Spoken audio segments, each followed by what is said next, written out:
Hello, dear students. Today we are going to discuss your worksheet number 45 of dated 14th of December 2021. It is about Mendeleev's periodic table. After rejection of Newton's law of octaves that we discussed in our previous worksheet, many scientists continued to search for a pattern that correlated the properties of elements with their atomic masses. Newton ने atomic masses को atomic mass के हिसाब से elements को set किया और उसने कहा कि फर्स्ट एलिमेंट की जो प्रॉपर्टीज होंगी वो सिमिलर होंगी उसके नेक्स्ट एट्थ एलिमेंट्स के साथ। लेकिन बाद में इसमें काफ़ी ड्रॉबैक्स देखे गए तो ये फेल हो गया। तो मेंडलीव साइंटिस्ट आए जो कि रशियन केमिस्ट थे। इन्होंने बहुत ही इंपॉर्टेंट कंट्रीब्यूशन दिया अपने इसको पीरियोडिक टेबल को बनाने में। इन्होंने भी पीरियोडिक टेबल में जो एलिमेंट जिस तरीके से अरेंज किए इन्होंने अरेंज किए उसी तरीके से फंडामेंटल प्रॉपर्टी ली जो कि है atomic mass and similarly chemical properties. इसने दो चीज़ों को ध्यान में रखा, एक एटॉमिक मास को and second one is chemical properties को। उस टाइम पे बच्चों 63 एलिमेंट्स इन्होंने लिए और उनके साथ इन्होंने अपना काम स्टार्ट किया।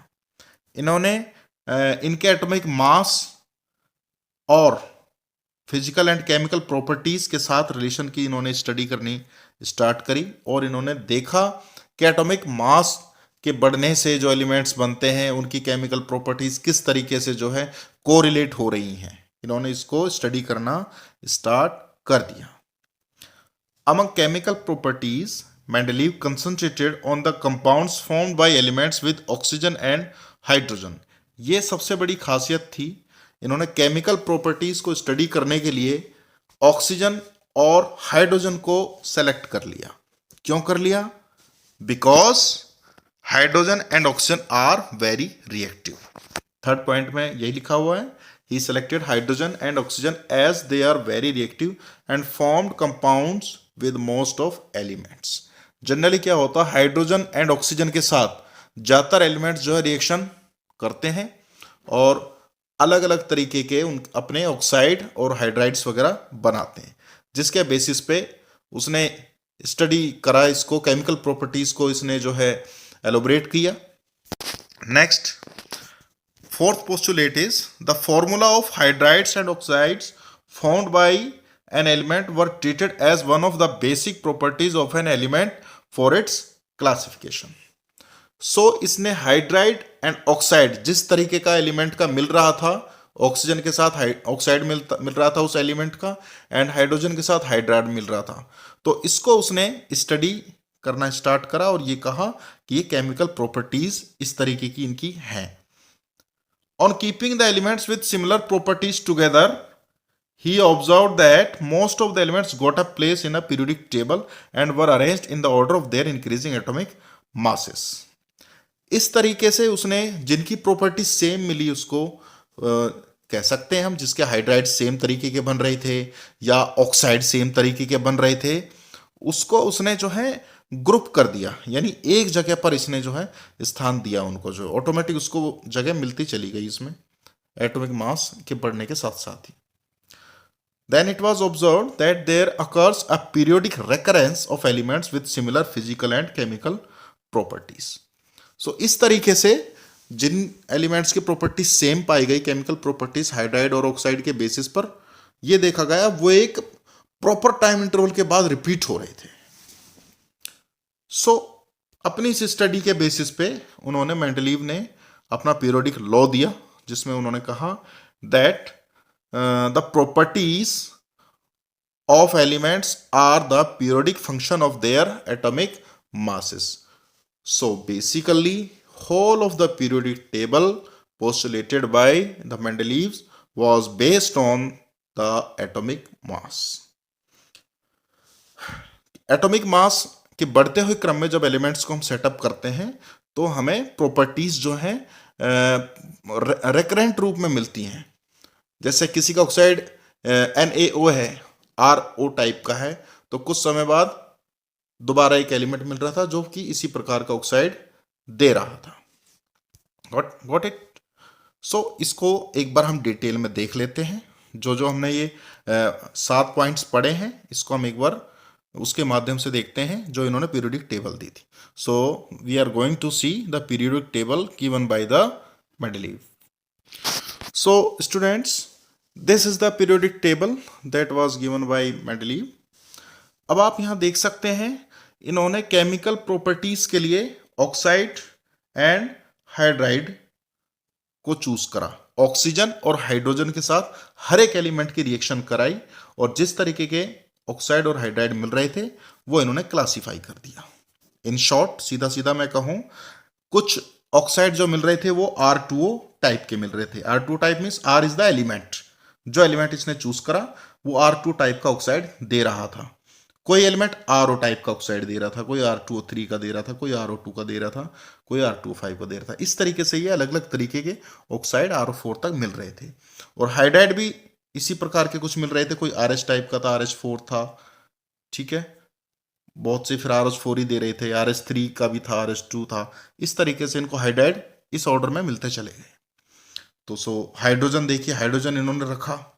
हाइड्रोजन ऑक्साइड देता है, H2O टाइप का देता है, you all know that, water, तो इसलिए R2O टाइप का ऑक्साइड कहलाया. ऐसे लिथियम जो होता है, लिथियम भी Li2O टाइप का ऑक्साइड देता है. सो इनको इसको भी, लिथियम को भी इन्होंने R2 टाइप की ऑक्साइड की कैटेगरी में रख दिया. सो बॉयज, इस तरीके से इन्होंने जो है ये ऑक्साइड और हाइड्राइड के हिसाब से इन्होंने सेटअप किया. अब इसमें RO2 टाइप का ऑक्साइड मिल रहा था. देखिए कार्बन को डाला है, आप सब जानते हैं कार्बन कैसा ऑक्साइड देता है, कार्बन डाइऑक्साइड, CO2 टाइप का. सो RO2 टाइप के ये ऑक्साइड मिलेंगे इन सारे एलिमेंट्स के. ये जो है इसमें R2O3 टाइप के मिलेंगे सारे एलिमेंट्स के, इसमें RO टाइप के. BE जो ऑक्साइड देगा वो देगा BeO टाइप का. इस तरीके के मिलते हैं. सो आई थिंक ये आपको समझ में आ गया. सो बॉयज, इस तरीके से मेंडलीव ने अपने एलिमेंट्स को क्लासिफाई करा बढ़ते हुए ऑर्डर के हिसाब से उनके एटॉमिक मासेस के, और केमिकल प्रॉपर्टीज उन्होंने स्टडी करी ऑक्सीजन और हाइड्रोजन के साथ रिएक्ट करा करके. सो इस तरीके से उन्होंने वर्टिकली देख रहे हैं, इस तरीके से ये इस तरीके से इसने कॉलम बनाए. इनको हम कहते हैं वर्टिकल कॉलम्स. एंड हॉरिजॉन्टल इस तरह की रो, ये हो गई, ये हो गई, ये हो गई. इसको इन्होंने कहा बॉयज पीरियड्स. एंड जो वर्टिकल रोज हैं, these are known as I said, groups. इस तरीके से इन्होंने क्लासिफाई कर दिया. इन्होंने ये कहा कि वो एलिमेंट जिनको इंक्रीजिंग एटॉमिक मास के ऑर्डर में सेट करने पर और केमिकल प्रॉपर्टीज की स्टडी करने पर सेम तरह की प्रॉपर्टीज पाई गई, उसको इन्होंने एक ग्रुप में रख दिया. ये देख सकते हैं, BE ऑक्साइड देता है BeO टाइप का, Mg देता है MgO टाइप का, Ca देता है CaO टाइप का. इस तरीके से तो इन्होंने देखा एक प्रॉपर तरीके से एक ग्रुप में डाल दिया कि भाई इनकी केमिकल प्रॉपर्टीज सेम मिल रही हैं. So he put all the elements of having similar chemical properties in one single column. ये देख सकते हैं. तो इस तरीके से बहुत ही इजी हो गया ऐसे एलिमेंट्स को आइडेंटिफाई करना कि भाई R2O3 टाइप का ऑक्साइड कौन कौन से एलिमेंट देते हैं. तो वो सारे इस तरीके से इनको मिलते चले गए और इन्होंने इसको सेट कर दिया. एक बहुत ही अच्छी बात, जो एलिमेंट इनको एटॉमिक मास के हिसाब से उस टाइम मौजूद नहीं थे, यानी ज़्यादा वाले थे, वो तो रख दिए, लेकिन जिनका कुछ नहीं मिला आसपास का, उसकी जगह इन्होंने ब्लैंक स्पेस छोड़ दिए, खाली जगह इन्होंने छोड़ दी, जो कि बाद में डिस्कवर भी हुए इस तरीके से. सो ये मेंडलीव की पीरियोडिक टेबल थी जिसको हमने पूरा स्टडी कर लिया है. बेसिक चीज़ें आपको मैं इसमें बता चुका हूं. अब हम इसके क्वेश्चन आंसर पर चलते हैं जो इस वर्कशीट में क्वेश्चन आंसर आपको दिए गए हैं. So these are questions. First question, use Mendeleev's periodic table to predict the formulae for the oxides of the following elements.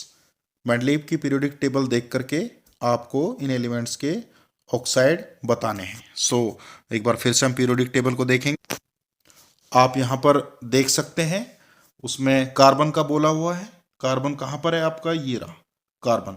सो यहाँ पर हम देख सकते हैं किस टाइप का ऑक्साइड देगा, ये RO2 टाइप का देगा. दैट मीन्स ये ऑक्साइड देगा CO2 टाइप का. इसका ऑक्साइड CO2 हो जाएगा. एक उसमें पूछा है पोटेशियम का, see, here is the potassium, potassium का सिंबल होता है के। इस कॉलम के लिए मेंडलीव साहब ने किस टाइप के ऑक्साइड प्रपोज करे थे, R2 टाइप के। ये R2 टाइप का ऑक्साइड देगा, दैट मीन्स के जो ऑक्साइड देगा बॉयज वो देगा K2O, that is the potassium oxide. So इस तरीके से ये ऑक्साइड इसमें हमको मिलेंगे, हम देख करके इजीली इनके आंसर्स लिख सकते हैं। सो ये आपके आंसर्स हैं आपके फर्स्ट क्वेश्चन के। के किस टाइप का ऑक्साइड देगा, K2O का किस तरीके से देख के बताना है मैं आपको बता ही चुका हूं, तो सबके ऑक्साइड हम उस टेबल में से देख करके लिख सकते हैं, ये आंसर हो जाएगा। Next question is what is the basis of periodic law formulated by Mendeleev. As we have seen that उन्होंने दो ही चीजें ली, एक तो एटॉमिक मास के इंक्रीजिंग ऑर्डर में एलिमेंट्स को सेट किया एंड केमिकल प्रॉपर्टीज को स्टडी करा। किसके थ्रू स्टडी करा, अभी बताया मैंने, हाइड्रोजन एंड ऑक्सीजन के साथ रिएक्शन करवा कर उन्होंने इसकी केमिकल प्रॉपर्टीज को स्टडी करा। तो आपका आंसर सॉरी ये हो जाएगा, the elements were arranged on the basis of atomic masses and also on the similarity of chemical properties. Okay, now next question is what were the criteria used by Mendeleev in creating his periodic table. So उन्होंने जो criteria रखे वही है, atomic mass of the elements was used to arrange the elements. First आपका atomic mass हो गया, then elements को group कर दिया, जिनकी chemical properties सेम थी उनको एक ग्रुप में इन्होंने डाल दिया। सो इस तरीके से इन्होंने क्राइटेरिया लिए। थर्ड क्राइटेरिया आप जानते हैं, अभी बताया हमने, एलिमेंट्स की रिएक्शन कराई विद ऑक्सीजन एंड हाइड्रोजन। इस तरीके से उन्होंने इनकी केमिकल प्रॉपर्टीज को भी काउंट किया एलिमेंट्स को क्लासिफाई करने के लिए। Next question is why did Mendeleev concentrate on the compounds formed by elements with oxygen and hydrogen, as it is obvious that hydrogen and oxygen are very reactive and these give compounds easily by reacting with the elements, so that's why he took hydrogen and oxygen. Now next question is in Mendeleev's periodic table vertical columns you know इनको हमने बताया था, these are called as groups and horizontal rows like this, these are known as periods. So boys, it was all about your worksheet. आपको अच्छा लगा होगा, समझ में आया होगा। सो अगर अच्छा लगा हो तो आप जो है वीडियो को लाइक कीजिए, सब्सक्राइब भी कर सकते हैं, शेयर भी कर सकते हैं। अब हम मिलेंगे नेक्स्ट वर्कशीट में, नेक्स्ट क्लास में। Till then goodbye, take care.